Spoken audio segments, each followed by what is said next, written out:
All right, ladies and gentlemen, welcome to the talk show live. My name is Simi Kenya, and of course, we are sorry for that technical hiccup, and of course, we are back bigger and better. So kindly accept our apologies. We are very sorry. Welcome back. Keep sharing, share with your friends. Let them know that we are back, and of course, if you're watching this show, ladies and gentlemen, we are live from the beautiful Divine Homes Resort. Divine Homes Resort is located along Kisumu Busia Road, just around Otonglo Center. And of course, if you have been there, you know what we are talking about. They give you the best services as far as accommodation and everything is concerned. So if you are watching this show and you are in the Lakeside City, or you are planning to visit the Lakeside City of Kisumu, you are planning to visit our western part of Kenya, and you want a place to chill, a place to have a good time, a place to make sure that you enjoy your moment all over around Western Kenya and Lakeside City of Kisumu, we have Divine Homes Resort. Divine Homes Resort gives you the best accommodation, meals, and of course conference hall, indoor and outside catering, and they offer these courtesy of Divine Homes Resort. You can visit them on their social media pages, that is Divine Homes Resort, and get your bookings, get your inquiries, and the contacts and services there. So if you're watching this show, welcome to Divine Homes Resort and welcome to the talk show live. My name is Simi Kenya. Now, before we move to that other side of the show, ladies and gentlemen, I also want to tell you about Dr. Shem Rakewa Dental Clinic. If you're watching this show and you have any dental implants, I mean tooth whitening, braces, tooth decay, and all sorts of family dentistry, visit Dr. Shem Rakewa Dental Clinic, ladies and gentlemen. They are located at Kisumu's Mega City Mall. Mega City Mall is around Kachok roundabout along Nairobi Kisumu Highway, and they are located at the ground floor next to Dazzling Barber Shop.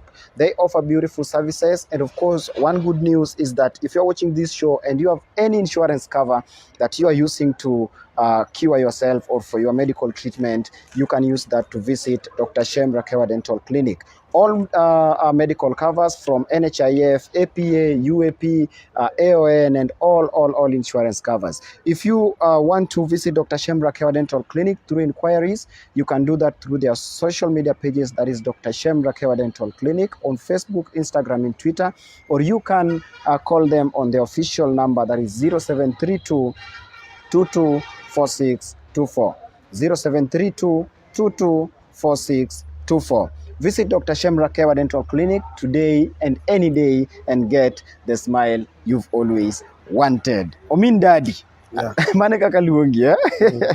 I think gini koro wachaka fresh dong. Yeah. So this name Odongo.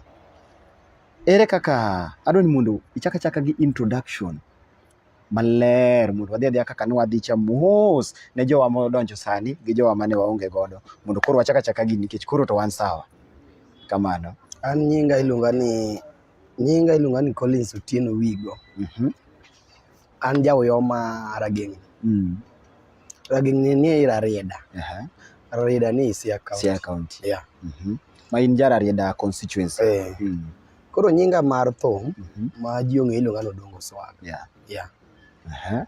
Mane kaka to na gima ne chanda en niya, e nyingi ma en Collins Otieno Owigo, Odongo onge iye ka.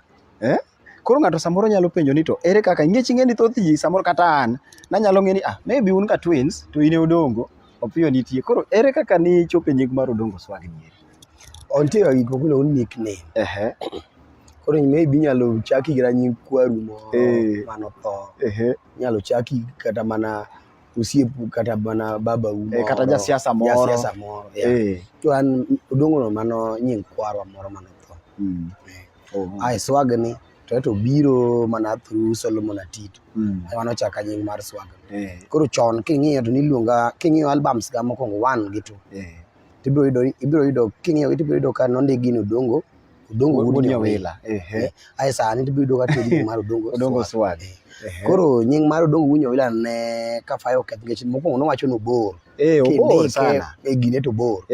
Kata CD kata mane CD ka nondike to nobeo. Koro ne waketo gini machiek mondo obed Odongo Swag. Koro gima ne chanda ni yande Swag ni ere kaka nochope Swag nikech nonya kata keto Odongo ng'at moro nono, Odongo gimoro nono. Swag ni ere kaka nochopo? Chal ni jakladi sana. Swag yani no kopar sawa mokwongo ani ni ka ji winjo thumbe na joma pok onena mano gima sani kata chanda gi kuonde madhiye giparo ni gidhi rado gi ng'at maduong' kalore gi timbe ne richo to jama kata kalore gi sauti na ng'at bana manga maduong' kendo kana fa kana rado go pod ng'ama tin ba ng'at mo mamul ma weche mang'eny koro kanye mana nying mar swag no. A very big shout to Solomon Atito Kafaya. Najua sahi yako job, but he will be watching this. Thank you so much and a very big shout out bro. So kane koro isechako bedo gi nying mano nyiso ni album mokwongo mar ariyo nyiso ni chakre album ni mar adek ema koro ichako tiye gi nying mar swag. Album ni mokwongo ne en ga thum mane? Album na mokwongo ne nitie thum moro ne hit song ne iluongo ni Linda. Nyalango to nagole studio kinicho yudo ka pod kata Barikiwa gini pok obiro. Mano higa mane? In fact kendo wachaka nena thum wuon to koro donjo higa mane ma koro ichako golo thumbe ni? Thum achako golo 2012. Mano mi donjo studio mokwongo. To yudo ka 2012 pani yudo ka Barikiwa osebiro. Barikiwa ochobiro 2013. 2012 marumo madonjo 13. To no yudo ka ne pod ji paro ni en expensive sana. Maka ni winjo ni dhi Barikiwa. Ng'ama lich mabe kata ndalo no ng'ama nogolo thum Barikiwa. Ka ni kwe namba would biro to komi. Koro thum mano golo thum kan ne ok nyal ne tek mondo mino gine. Ok nyal mi. Ok nyal. Mako kimanya would biro kendi. Ok be yode. Koro album mokwongo golo Chokwa record. Kino yudo ka madanji ne pok oyaw kata mana bona en mano tiyo Chokwa. Koro ko Chokwa koro ko yaw bona mare. Koro kana gole wakaito yudo ka studio mane hit nen Fiesta ka Ken Kiche Fiesta production. Koro kineno yudo ka ne kigolo thum Fiesta ka tere studio mane to ok bi go ibiro piny mani golo thum ne studio mane. Nya golo thum Chokwa mano kidhi radio ibane gibi ko penj kata ka CD no igolo thum studio mane ko gine ko Fiesta kata Barikiwa inja koro ano yudo kana golo thum Chokwa kana dhi go studio achiel e Kisumu ka no tamruok kaw thum ano mabe yo wang ma thum no kata lando no kalande kata kimanyo kibiyude apoka winje ka mana yo wang ma wera gi thum kabisa kechika na kunga kete koro kete wadhi studio no koro ko chobo kete wabete room moro production room koro winjo thum man owacho ni thum ni ogolo nigi koko ma ai nago e live bajawa dire ka do ng'ama ni pod ne onge this computer production computer ne onge koro owacho ni ajawa go koke thum no ma giwe mani gine thum wuon gine live koro na yo wang ma ketho album ai album mar ariyo ochuna koro adhi Oyugis adhi amanyo Ken Kiche koro album mar ariyo madhi agolo ka Ken Kiche mano 2014 koro ka ema koro ang'ira gi Ken Kiche kar ka ema ng'ira gi ng'ane Solomon Atito Kafaya. Mano koro 2015. Koro Kafaya ne mokwongo goyo thumbe na. Thum mokwongo radio mokwongo goyo thumbe na mano nyalo winjo nen Mayienga. Koro kanye mochako ng'iye gi Kafaya. To mano koro ne album mano ting'o wende mage? Koro album mar ariyo noting'o Odhiso Wakili, oting'o Chop the Law, oting'o Nyasembo mana kuonga wen mawero mar ariyo ni ok mokwongo. Nitie Nyasembo part 1. Nyasembo mokwongo e part 1. Kanyo. Emane nawero nyaka Sharon gini. Ko kanye mathumbe nochako timena. Ochakoro wuok. Koro kanye mabe Kafaya ne koro miya nying mar Odungo Swag. Kaso koro idhi migolo album mar adek. Koro album mar adek adoga golo ka Ken Kiche. Album mar adek ni na golo nyara gweng matinde ma jiwinjo ni ma ok mokwongo na golo ka Ken Kiche to noyudo ka jabidi manade ne ro ko pogoja kuwuok mara kia ni sani ng'ama koro bere studio en Barikiwa makendo koro jokelo ni ko gigolo thum Barikiwa thumbe ni ok nyal timna ok nyal winji Koro chuno nyaka wadog waketh thumbe mane wagolo fiesta gi, wadog wanu kanyo. Barikiwa. Oh, ema koro idhi time remix mar Nyaragwenge ni. Koro yudo ka ndalo no. Yudo ka kata ng'ama nigi namba Wood Phoebe ming'e ni ng'ato ni namba Wood Phoebe. Tok mi. Koni no onge go. Anyiso Kafaya ni bwana. In ng'ama ng'e Nairobi. Abiro Nairobi. Wood Phoebe no katek ta an aonge na maita da manye gi tienda e Nairobi ka da manya ching no bing'e mano pok adhi ga Nairobi, pok anyono kana Nairobi. Mano be first time madhi kuongo nyone Nairobi. Koro kadhi. To ng'ani bo nyisa Kafaya ni biya. An yudo namba Wood Phoebe nyal timana ok nyatama. Biya. Nairobi no kende ne wachope ne waringo gotieno. Wachopo Nairobi saa 12 okinyi. Nairobi no kende no walale mondo wayud Kafaya. Wachopo Nairobi saa 12 okinyi to Kafaya yudo wa saa 12 odhiambo. Seche gitone un kaje. Wana Nairobi kaje warunda walal mabe ka yani se do lal to mondo nyise gato be ni lal mondo osiemi yo be. Odongo yae. Uromo giza Kafaya saa 12 odhiambo. Kosi tieko program. To wadonjo. Ito ka kosa mo kata kodi kuchi ngani bwana ngedo ka Kafaya bende ene program koro kata mondo nyis ngato mondo bi okawi onge jogi be gidak man jam Nairobi jam iro ni gire mano kelne gi jam e Kenya koro wachande Nairobi kanyo ma kwa chopo wayudo Kafaya to yudo kose yudo namba Wood Phoebe Wood Phoebe oro nwa joma ko to biro kawa oterowa koro mane kaka nachako record Barikiwa koro emidhi record idhi record Nyaragwenge album no entie Nyaragwenge Beril Nyaugenya nyagi thumbe karibu 6 to magi duto tete jothumbe yudo ka samoro ng'ato ka jathum to iyudo ka ng'ato wacho nitie kamano band mano kungo tiye kata ng'ama no kungo tiyo go mochalo kaka wuon gi in band mani kungo bede ne en band mani koso in wuko ka uyoma kadonjo Kisumu apa nitie thuma moro magolo latest sani album mowuok machien gi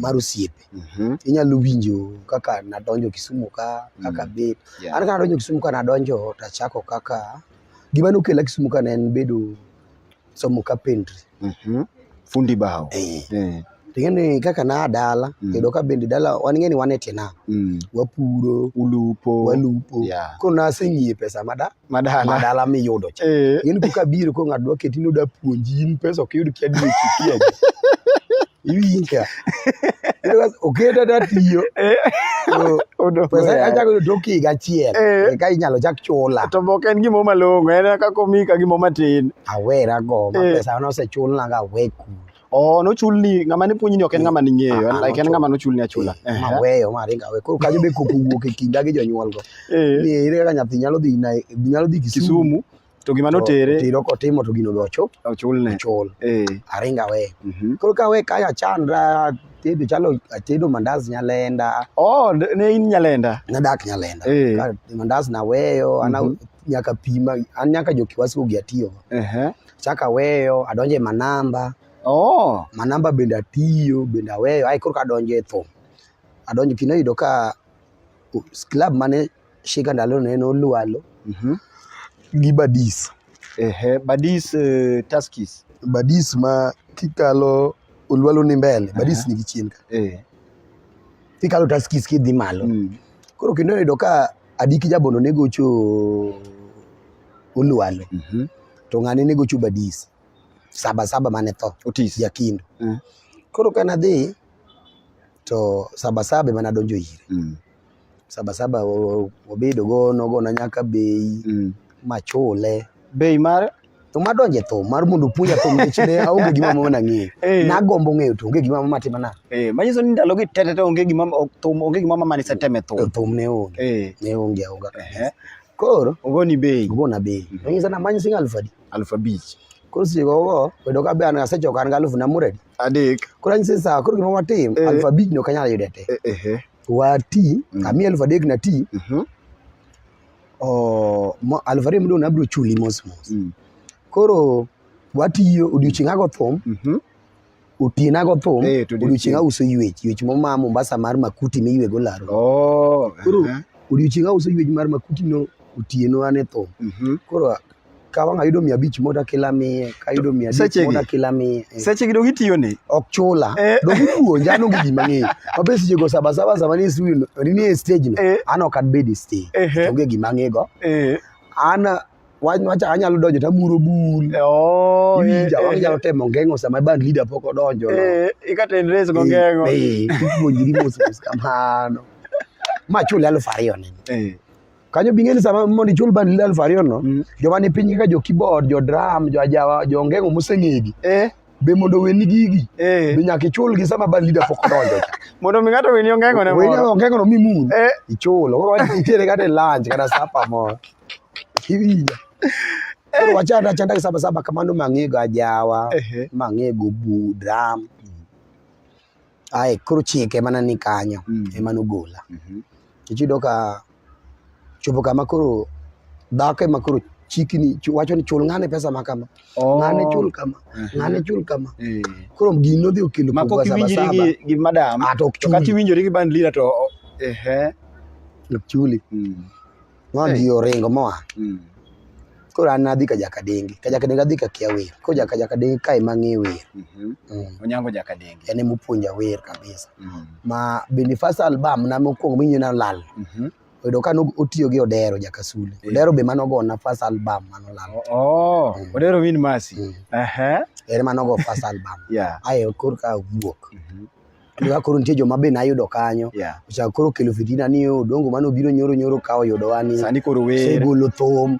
Wan pok wagolo thum. Kiani koro obro pogi gi customer gi.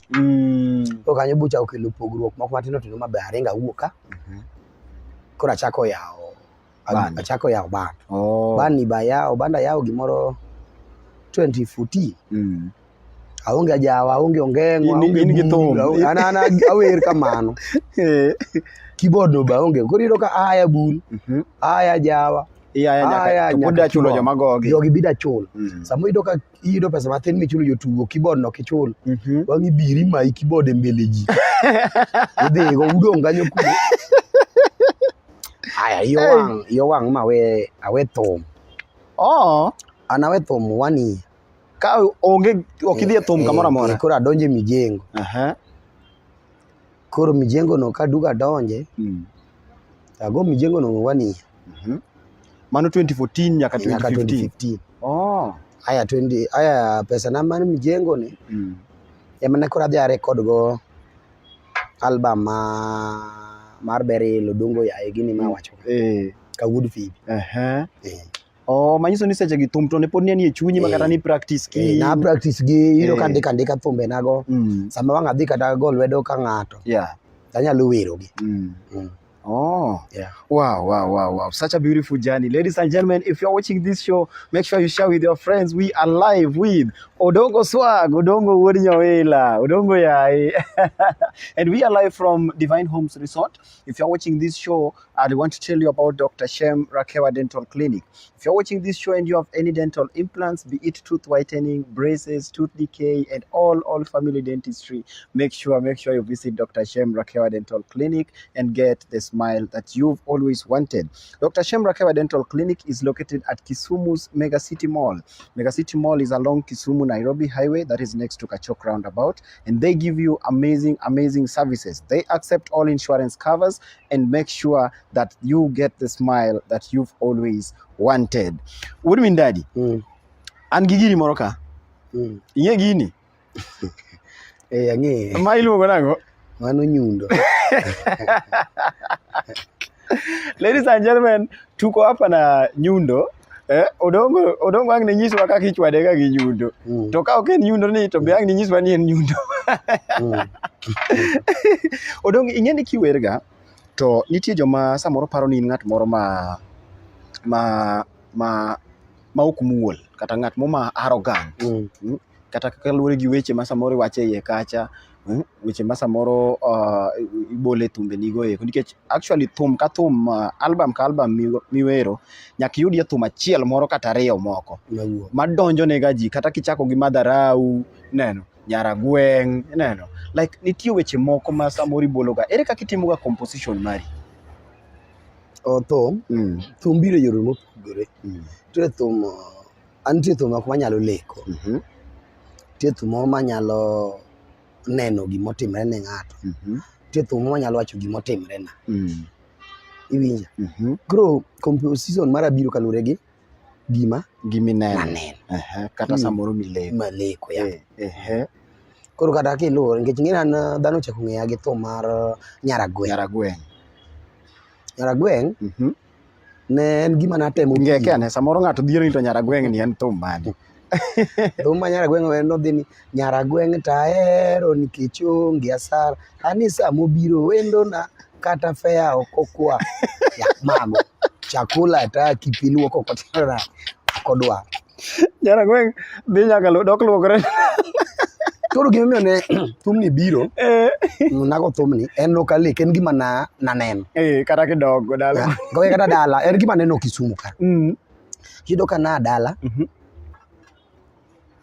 to kabiro ka tedo ka pattern man mi dala ka pogre gi gima iwinja puja cha ngene wane dala kata wangi ngwedo ne ine kaka ne ochon na japur wango biri ngwedo ne kata mana sikuma moro mano bende osiepu no dhi chemena udhi ga dhi in fact be kata ka onge Nyaragweng' mondo kwai pesa no bende tek tingen town kor kana bire ka ira donji weche magera nyakungi fuku ni wachang iwinja iro ka wan dala guche ne wang'iyo makise ichiko manyar ngani wang bi abiya omisad wang bi oma kada gutino sama kama ma town gi okom enyoro fe ni no be no cham ma wangi dwari to ma barinda koi mana dia bedo pe jacho no nyaki yor fe makadwa mane tok ndara go pattern man Kisumu ka upogore gi pattern makany madala koro mane kelo Nyaragweng'.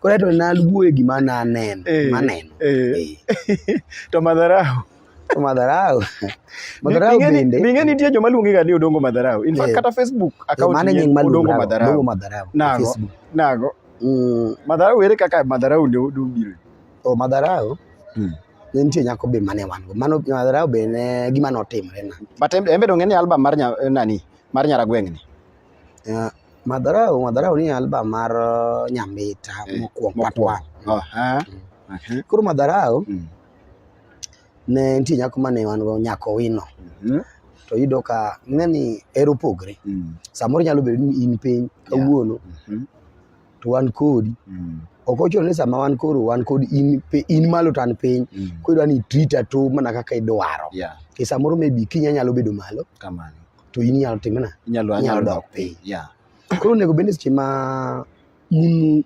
relationship ni uru siepuni kek ung'ima weche mag pesa yani an makuran gi pesa nyaka kuran mondo abed above the law kech kingi above the law mapenzo nego bende dichwe mabedo above the law makata en go katonge go above the law go na yudo ka ne kwano mondo dojo ka makoni ni Odongo onge go demni ne nigi gire mo matin abeki no yudo ka pod agocho manyata nane bwo chinjo batio ko matin koro ni oneno ni ene ma samoro Odongo wang ko bi tich nyalo duogo daga mana gi 200 ne moro kata 300 iwinja to en go ko yudo ka sama korido treat ka ngama onge koro Madharau cha donjo ket ni maindo ket limit mainyisi aka ne kikal kama kikalo ka iwinja tidwa ni mai gima no micha ama gima no nyiuncha ima gima no nyiuncha tiwacho niya ni koro dhi ng'iya ne urusimi ka ben gi watch watch mano ng'aro kare matimna en mana nyiewo ni koro mae dhi ng'iya ne kama mano maie nanga iwinja gi bela maja no ko maya maja no kaw mo wang no kaw lepa nyaka wuoch motimna mo wang sama ne tich kose je gi wang to samo imbe ni chendo bwana ngeni samoro no simi chwanyruok ni kamoro amora chwanyruok true to kama ji ari adek osebete chwanyruok nyaka bedi kidwaro ni kik chwanyi to bede pinyi kendi ma in ng'at achiel mano ng'ani biro chwanyi onge kama osebede ji ari adek pogruok e wach nyaka bedi to ka wach pogruok wach osebede nyaka ong'i kaka uloso gini ok ni koidwa ng'i mana ni keni itimo na gimoro sama koro wapogre paro koro mae gima nyaka tim Kuido ka no wang lipa go wang nyaka wuoch nago koro an wang owangi kadhi tich koro ka wanga biro oto koro gini la onge wuoche onge kinya da dokti siko go ni ane mana nyiro timo dongo mage kiny ng'iyo ni ubro donjo tich gile manyu idhi na kata dog gi mane rwako nyoro chuno nyako idogo sama wangi dogo diko ka wangi dayaji kara ile manyu ji rwako kagi bake manyu da nyiewo ga koro kanye mane wer mar madharau no ai koro yudo ka an bende koro adhi assume gimara matin mayudo gani to anyalo koro anyiewo longe mnamo ariyo gi tops ga moko ariyo nyalo wilo koro mijo akelo gimoro ni mijo kana nobiro nyaka matiyo obayaye koro wacho ni kuyudo kubiro kamitie seche ma crowd nitie koko da bayaye ni tini nyalo kara ng'ama kada nyiewo law kiani ok gipuonjri nyiewo law iwinja embele koro en mai mutacho ni bana ando gik makoro iyanyo ada koro achopo kama koro ngidi inyalo ringo gi miketi koro madharau no ng'iyo go modhi oyenyo modhi koro ka oyenyi kawuono kinyo biro yenyo ichako ng'iyo go koro ng'iyo sama koro madharau idhi gi ng'iyo go kanyo mane okelo wach mar madharau ng'iyo Odongo ya ladies and gentlemen, we're having a good time here with Odongo Swag. If you're watching this show, just put on the comments section. We are going to look at the comments in the next few minutes and give a shout out to those who are already watching. So, madharau nyaragweng. Jino penjo ni yande. So many people samano post ni wadhi bedo kaeri. So many people were asking niya, nyambita ni en nyambita mara dier koso en composition. Nyambita ngamiluongo ni nyambita ni en ng'ama nitie koso en composition, en nying midhi miyo thum mondo kik nyambita en ng'ama nitie en gima dier nikech ing'eni gimomiyo nyiwa ne penjo kamano. So many ladies were saying kata king'iyo comments kacha chande koni Odongo ni snack mana ng'eni ji noko ng'eni tin kama gikoni Odongo ni snack manade ni Odongo ni yawa nyambita ni nitie koso nafas nyalo yudore dwok gi adeda nyambita nitie en ng'ama nitie en wer mano wer ng'ama nitie ndio okwan kamoro achiel sani lakini en ng'ama nitie to Nyasembo tena na wer maloso en composition koro penjo moko nitiere thumbe ariyo gi majine kaso mang'eni gipenjo kata mana sani kwa ng'iyo gi jogi ne penjo niya ebu werane Nyasembo mokwongo thumno nitie kaka donjo wi ji sana joma nyiri kama odonjo e wi ji Nyasembo en kama nawacho ni ong'e pimo diere Nyasembo exactly koso kanye ini e Nyasembo ya Nyasembo poko ya jathum ong'e pimo diere mane Odongo ing'eni ji wacho ni wero pono no ada nyiso ji ada duoko ji kawuono aneno kata seche madhi kata mane Facebook yudo ka jomoko comment ni Odongo wero wende maricho nego make aneno gi aneno ka giwacho ni Odongo wero pono o explain mane gigi maler inyalo wacho gimoro samoro kaka ng'ato dhi kawe marach anyalo timo gimoro to samoro gima timo ni anang'e natimo gima ber lakini in kaka idhi kawe ma ok ber kwachako e thum mar chwade gi nyundo mar nyambita nyambita ne en mada nachak kod nikech ka en mathoth ji wuoyo kuome ni ebe momiyo abiro gi nyundo nika niya for example ma nyundo to ma okay ting'ane nyundo ni for example mano nyundo to an nyambita koro explain ane koro wa explain ne jogi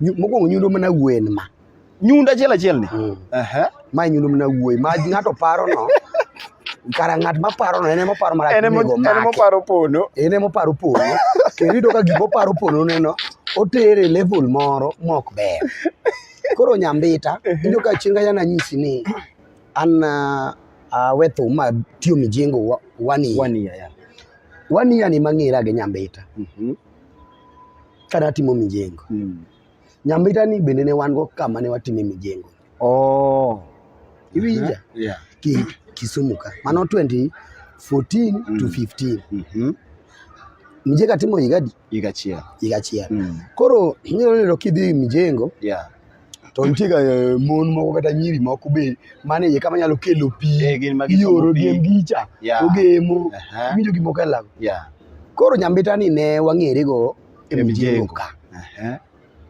mabe nyinge iluonge ni Linda kidhi ng'iyo wer mokwongo mar Nyambita ibinjo ka atiyo gi wad moko ni Linda kamibete to pare odong pare samani pare zamani nyinge en Linda to koro Linda ni nang'era go e Mjengo kan wago Mjengo koro ndalo mane wago Mjengo ni an nadonjo kaka jalwedo Linda bende ne en jalwedo nikech gin joma makelo pi kelo chiemo bao ginigo inyalo orge mos mwalcha winjo gimo kala to ga gin joma ing'eni joma mon ka en kata grofa madhi malo ok ginyal dhi malo koro ginyalo kelo nuto giketo nu e dhoge ka to nudhi go ma kaka joma chuo iwinja koro Nyambita ni kana ng'ira go ka to wabet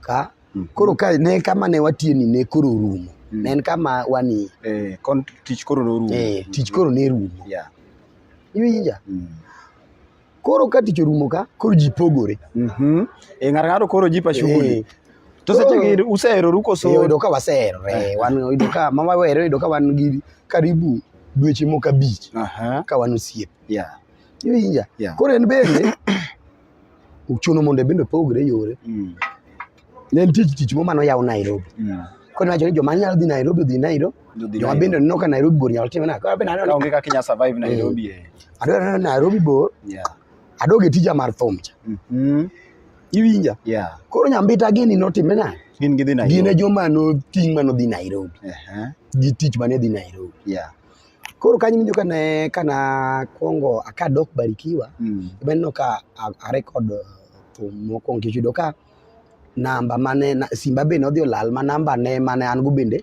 no koro lal namba ne olal an bende nadhi anyiewo line machielo mok manotime na koro ka yudo kaka ne koro mano koro winjo tudruok nyalo bedo matek Linda koro ne bedo maonge koro ka winjo kana awero thum moro ni pare samani kamibete pare zamani iwinja koro kanyo mane thum no bire thum ni album ni nodhi maber ema nowuok ndalo corona en mowuok gi Simbo Denyo koro na ober to noko timo maber nikech ji nok miel en kama nodonjo na ne onge ai makoro adhi a record Nyasembo Nyambita machwade gi nyundo gini koro gimo ne awuoye machwade gi nyundo ni iyudo ka ng'at ma ise bedo go manwerugo iyudo ka olal ni karibu kata mana higni moko 5 pokune kuyeni nyalo samo kibedo piny nyalo paro gik manotimo kata kaka ne nikech iyudo ka thumni kane ng'iye mokwongo title mare ne iluongo ni Auchwati Ilore Mos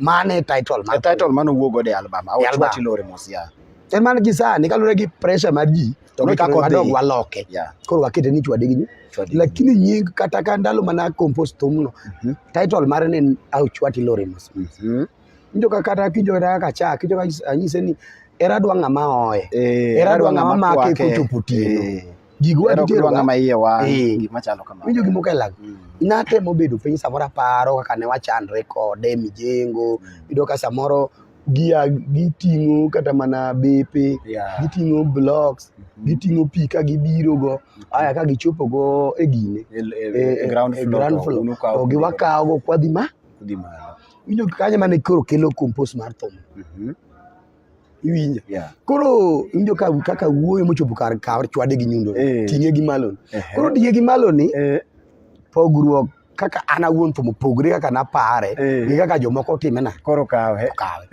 chwade ting'e gi malo kete kama ai chwade gi nyundo ni loke kama natemo wuoyo gi Nyambita ka nyise ni opare kinde mane wane Mijengo ka ane flow mamalo to onyalo kata mna kelo na bao ranyise ni tingino gi ma iwinja gido ka samoro gini poko chopo malo kama intie cha Iwinjo kama koro ne kelo chwade gi nyundo ni kama ne koro aparo mane kelo chwade gi nyundo kanise ting apanyise ni ngechindo ka gin piny iyudo ka en piny ka an malo adwa tedo gino ne fundi malo koro chune ni sama en ka do nyago tingi ni malo mondo nyago kayo uso en ang'o ya Ayudo ka samoro nyise ni an log gino kama. Kete kama. Ai koro kochop malo kama fundi kata ka en bao. Fuma fundi dhi chwade gi nyundo malo bao. Yuya. Koyudo ka gini kaka ne dhano koro ng'iye sani. Winjo kata ti yudo lumo ni. Ng'ama paro gino marach ni. En emo paro pono no. Iwinja. Ingeni yade. Dhano no nyisa ni bwana, the first thing mikwongo ipenjo Odongo en ni tang'o miting'o gi malo kata ichwado gi nyundo, to en nyundo mane? Iwinjo? Nyundo mana wuoyo en ma. O manyiso ni koro kaka ne une ma e nyundo mana wuoyo ok ma jomoko paro. Guys, jomosebedo ka paro ni Odongo wero pono, une muparo pono.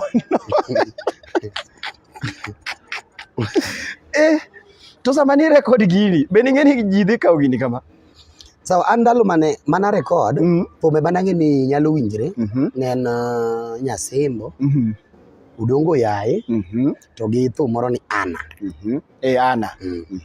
Thumbe adekgo gin ema nang'e ni ginyalo timre ginyalo dhi. Ing'e sani king'iyogi to thum machwade gi nyundo ni kendo dok ohingo mano sani koro pach dhano opogore. Kendo pach dhano opogore mabor. Kisema tu kweli, nyambita wachandrego. Sani tie thum mobe ma aloso ni macho ni kara pesa rach. Keche unyalo wero kuonge pesa kata kugo mjengo muyudo ko nindo kata mane pa. Kinyu chiew kinyi kodhe manyo kendo kama chieng. Lakini sama ng'ato achiel osebedo gi pesa ni iwinja. Iyudo ka paro koro chako pogore ka. Ma koro ng'ama nigi pesa neno mana ng'acha ka ng'at moro ma ok class. Koro nyambita ni nadwa winjo weche moko mara ni Careful Man moro nokawe mokende ko man Nairobi mane gidhiye. Iwinja. Kunyo kana acho ni kami mane koro kelo gima nanyisi ni kami bete tima pari zamani kami bete pari Odongo. Mano kalure kaka wasebedo gi nyambita no mucho kama namba ne no lala makata mana gisani aonge namba ne en bonge namba na to from 2015 ni bise garumo kode kata bise ganene to noking'e ng'ata kata dala gi kata osiepne moro kata nyathigi moro. Nitie nyathigi manang'eyo. Ting'eyo ni pesa kosedonjo kama mana makungu ni cha wacho ni ja. Samida dhi kamoro ni ng'ane ne wan. Ting'e ni dhi kuongi ng'i monde. Malo nyaka piny. King'iyo ng'ami wacho ni in ni. Wacho ni bana in wira ibiro kwalo waka.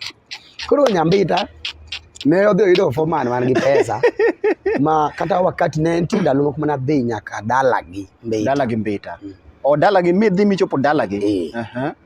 Ema na dhi yudo ka en ng'ato mosedhi malo. Ichido ka nyaka chuore no gisetimo gik mang'eny, gisinvest, gisenyiewo yiedhi. Gin gi yiedhi madhi nam, gin gi hardwares. King'e kidwa dhi ni in ng'a. Ai kinde cha bedo ka. Ing'e sani ka wacho ni an Odongo Swag ji ong'eyo thumbe mag Odongo Swag. Wakati chido ka ne wacho ni Odongo Swag ndonga. Owero thumbe mag. Iwinjo. To ere kaka in jathum ti wacho ni ne un kode mjengo. Ne un kode mjengo. Koro minyo ka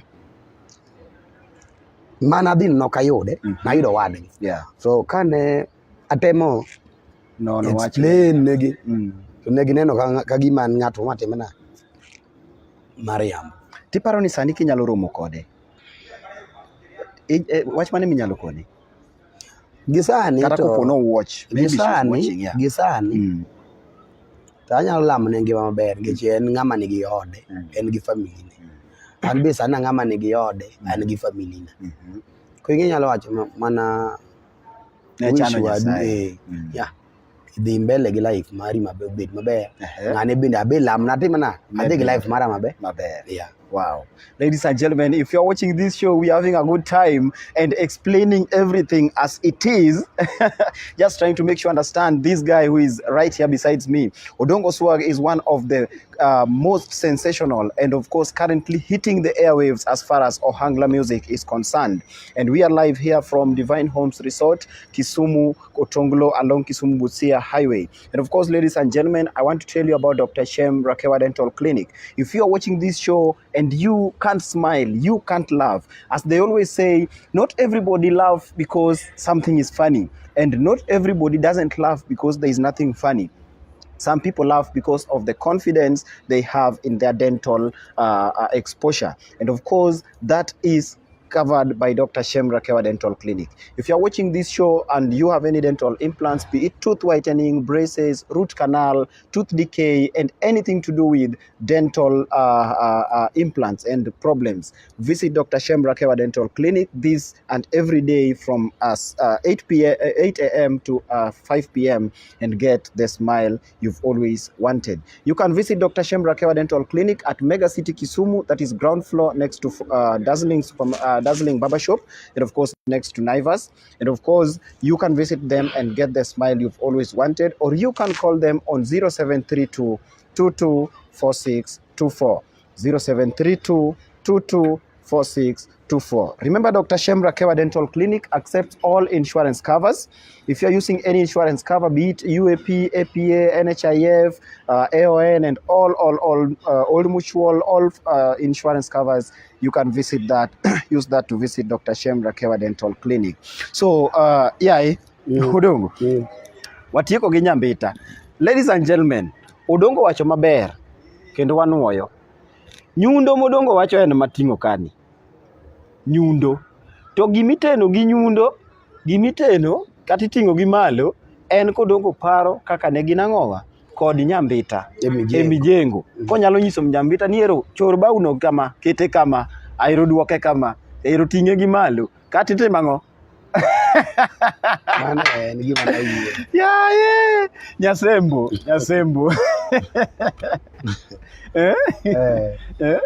Nyasembo nieri ikoni en na composition.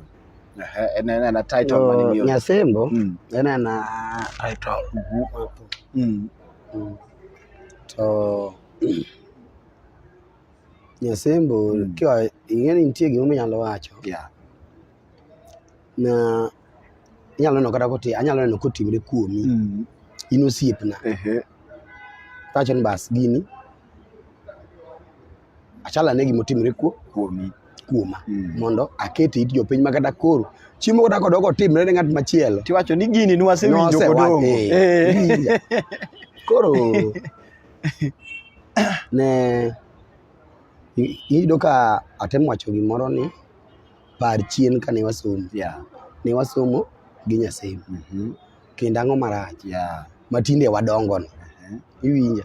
Koro nyalo bedo ka samoro nitie nyako mobiro kata mana somo e gweng' donge kobiro somo e gweng' inyalo bedo gi paro mon nyako ni ka ok en anyuola waka en ng'ama kamoro abia kende nyako iyudo ka sama koro unyalo wa piny ko udongo kutindo maber kuchopo malo makoro samoro ng'ato koro ng'ato dhi kata e secondary college ne moro ng'ato dhi e university ne moro ko ka paro chako timna paro chako lokore iwinja koro na maybe oneno jo university ne ka oneno ja college wadgi ni in koro koneni kadha koro kanyo to nena na puonj mana temo timna to pimo diere mipimo ni nang'o Odongo in ng'eni wero pono bwana koro pimo diere en gima chalo kama pimo diere ipani sani ka aketo gilas ni gi simni ajo ni siem ne diere gini Odongo dwa changanya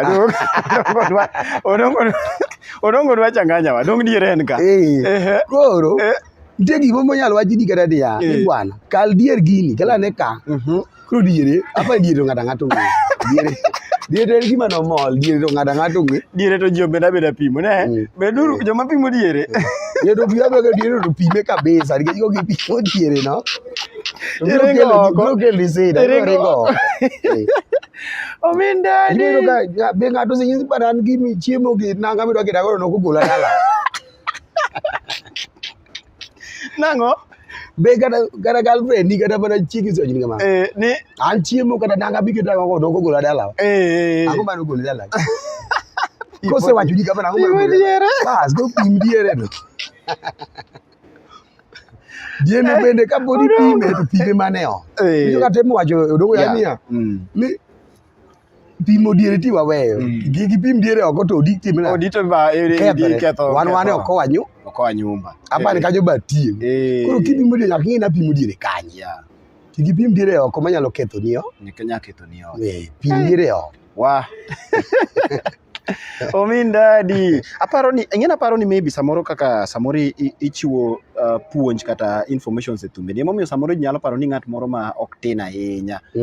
How old are you by the way? Gisani. An aja 92. Kare mana nyathi nyoro ka?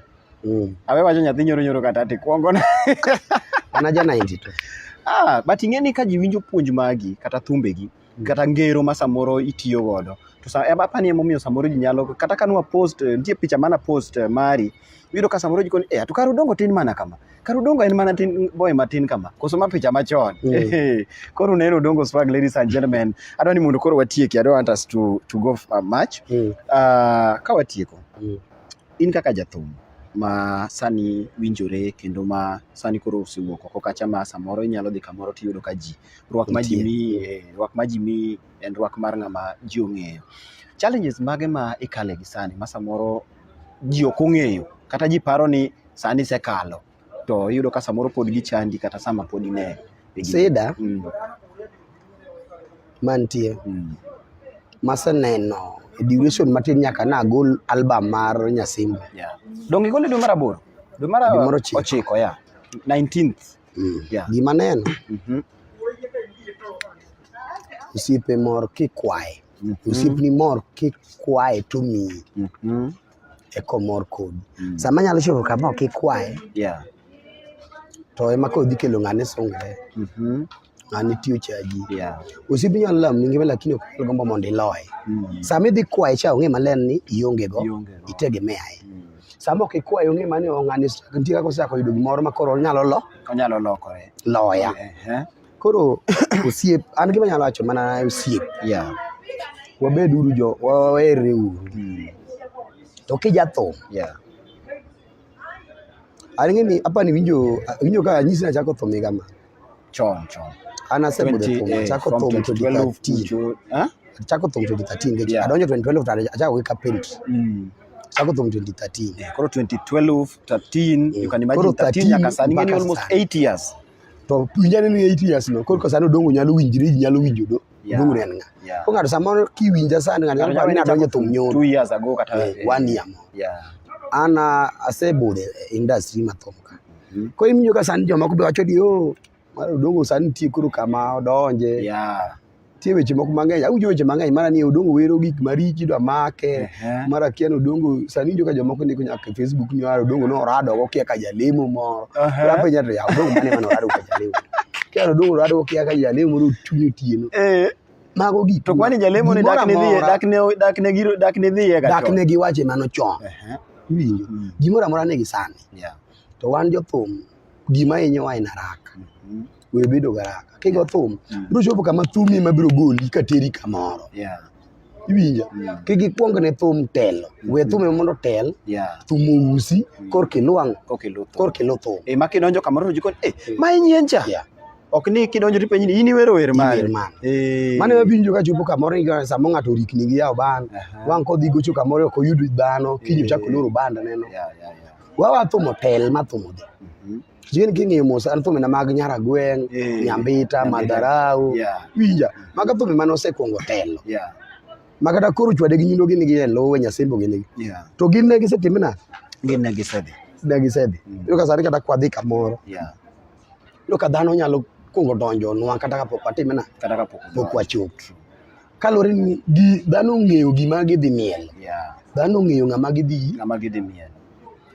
To wachi moko ma pang'ang'a moko mang'eny makawune echa nikoni komiu lakini Odongo mere in be matiji tek nikoni komiu wabeda beda an gima temo wacho simi in kaka in osiepna ok ochuno sama wabedo kodi kan wang kwa wuok to nyaka gol gimoro ami ama ok ochuno ni sama wan kan kiwanga wuok nyaka gol gimoro nyaka ok onego bed ni nyaka onego bed ni kan tieta kon wan gosiep gi simi bende wacho ni simi bana kawo soda moka sumadi mangina en gimane matima na tibido ka ng'ato kawuono ka mi kinyi chako ida kamora chaka mi uruchakoro kibiro ranyisi bana simbi kawuono ta non tachako wacho ni kanye makoro wach mar pang'ang'a cha komiu ni ber mana chien ka tinde no ni sechopo in tinde okay mago kore pang'ang'a matemo kwero Wabeda bedo osiep kata pesa onge kata pesa nitie. Yeah. Osiep unyalo timna. Unyalo maintain. Yeah. Onyalo dhi mbele. Kamano.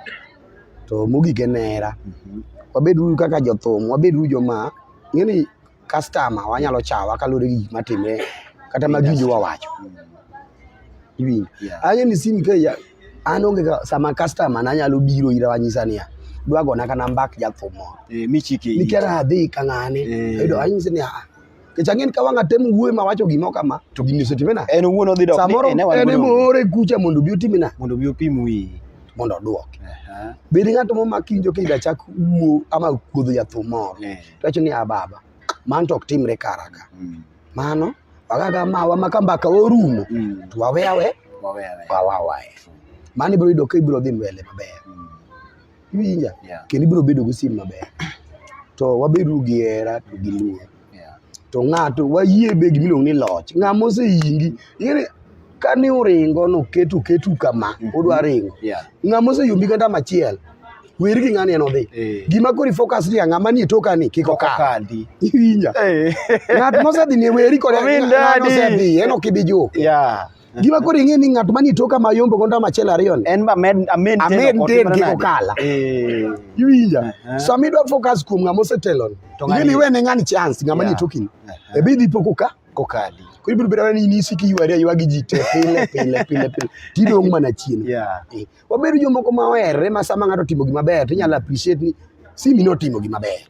Gir simi cha ber. An be kiny katimo gima ber. Simi wacho ni bano dong' notimo gima ber. To ok ni ani ana mara kende madwa pako maka wachna wach simi to ni simi gini kato ga. Simi gini kato simi na. Iwinjo? Koro wabedo joma mondo kata mondo ni wadu ka kieri wuo. Moma wachamo. Er gir ng'ato moingo kata mari. Sami sa ero gir ng'ato ne ka be ruoth biro gwedhi. Tebe ka ibiro ero mari. Wow. Ladies and gentlemen, this is the Talk Show Live. My name is Simi Kenya and we've been having a good time with Odongo Swag. Ladies and gentlemen, it's been amazing. It's been a pleasure. And we thank you so much, Mazi. Odongo go erokamano bwana. Hey, kwa tieko wach mogik minyalo nyiso ji. Kwanza gimoro nadaga penji, YouTube channel niluongo nang'o? To gi Facebook page nikech ing'eni sani kaka kori ng'ama samoro ji winjo oko kacha. Iyudo ka samoro ng'ato nyalo dhi loso Facebook ne moro, Odongo Swag, kinyo chako manyo go shows, ng'ato nyalo dhi loso YouTube ne moro, chako kete thumbe ni. Mano gima seneno, ndio kata an be aneno jomoko mani ondiko nyinge Odongo Swag e Facebook. Odongo kwaya friend request. Hija. Yani anatiyo gi nyingi Odongo kwaya friend request gi nyingi. Ajadhano wigi tek. Koro, an nyinga mar Facebook, iluonga ni Odongo Madharau. Mano nying mani Facebook. Aya, YouTube, en mano Odongo Swag. Swag with double G. Mane nying matiyo. Wow. Jomoko ne penjo ni ang'o mo koro semoni dhi Nairobi. Nairobi? An ka nago thum, kata ka ne pok agolo thum. Nanyiso ga ji ni an Nairobi ok abidhi. Gimi wacho ga Nairobi ok abidhi chalo. Ok no ok abidhi, na wacho dak. Mar ni koro idak Nairobi. Mano gima na kwe no ok abitimana. Nang'o? Gima miyo. Sama adwa dhi Nairobi. To joma Nairobi ka. To gin to gisiko mana Nyanza kono. Gito gibiro Kisumu. Gidak kocha, lakini gito thoth gin ni kanyo. Manyiso Nairobi kuche cha. Pesa ka jadiem Nyasaye pesa ni Nyanza ka. Pesa ni dala. Be mino ka kata mana jothum ma gogi ya Nairobi mang'eny ja gitimana. Ka gibiro dala. Ka pesa ni Nairobi miwacho dagi sike Nairobi kuno gin Nairobi. To ata kura ang'o maglogi. Chalni in gi advisor moro. Ma jaduong' ma mi wisdom. Koro adgiga atimo kenda. Adgoro kidwa gimo kadwa advisor. Kech ng'ato nyalo advice mawiti. Ok inyal ng'eyo sim. Ti ng'ato manyalo ber mor kodi gi gimitimo, onyalo advice mondo idhimbe. Ti ng'ato bende mok mor gi gimitimo ni. Modwaro mondo idog piny. Koro nyalo advice ma kok ing'eyo malong'o. Tinyalo paro nokonyi du kata ng'ani timina. Ng'ani duoke piny. Koro an awuon Nairobi adhiga tadhi e show taduogo kanyo. Kiduogo Kisumu. Iwinja? Kata mana sani Desemba nan gi shows Nairobi gi Mombasa. To aduogo kanyo. Iduogo Kisumu. Thoth shows na ni Nyanza kono. Koro gimoro mani bi Nairobi. Ka koro joka ema Nairobi biro ku. Hata kora dadhi omangu Nairobi. Odongo Swag. Dhi Nairobi no selalo joma ng'eny. Kiwacho adieri. Nairobi no Nairobi no kende nigi jo angla moingo kata Kisumu ka.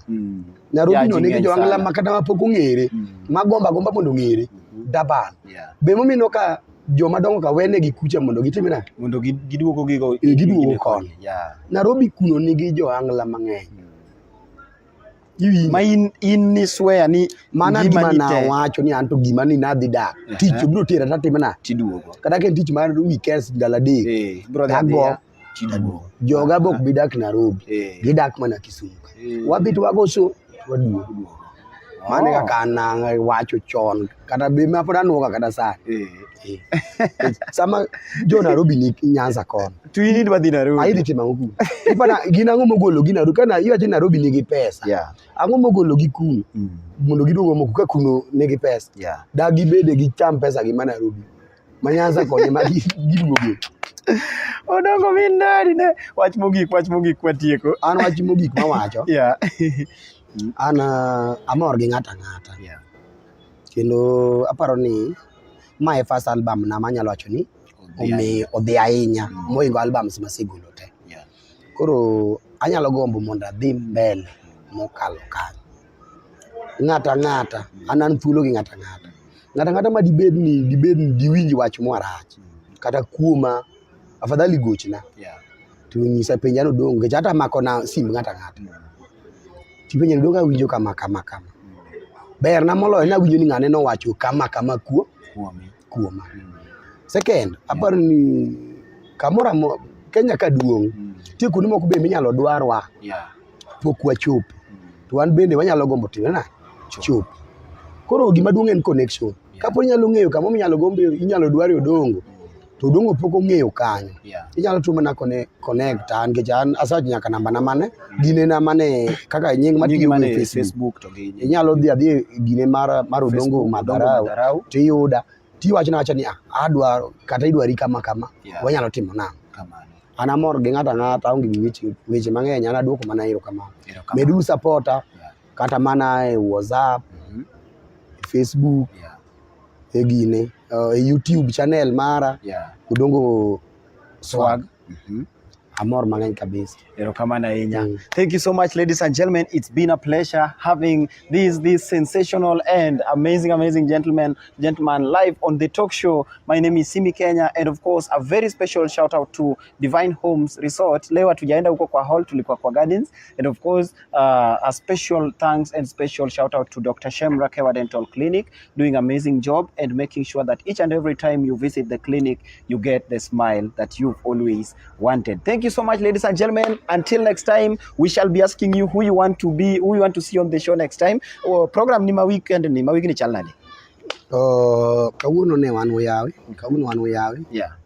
kincha wan gi lesha gini ilo sondo in Makuti kiny wan Makuti Friday wan Dalis Ongalo ka Saturday wan Usiri Sunday wan Rangwe Ombek wow so ladies and gentlemen, kineno show kendo iwinjo program ni to in kama chiegni ma Odongo dhi bede wigni, make sure you visit and support this guy needs your support as much as we also need your support. Keep supporting us. Also you can follow us on Facebook Simi Kenya and YouTube channel Simi Kenya TV. Make sure we grow together as you support Odongo. Follow him on Facebook at Odongo Madarau and YouTube channel Odongo Swag. It's been a pleasure. Thank you so much. May God bless you. Ladies, mwah, man, you can get your mwah from where you normally get them. Can you say something to our ladies? Nyirigino area wada.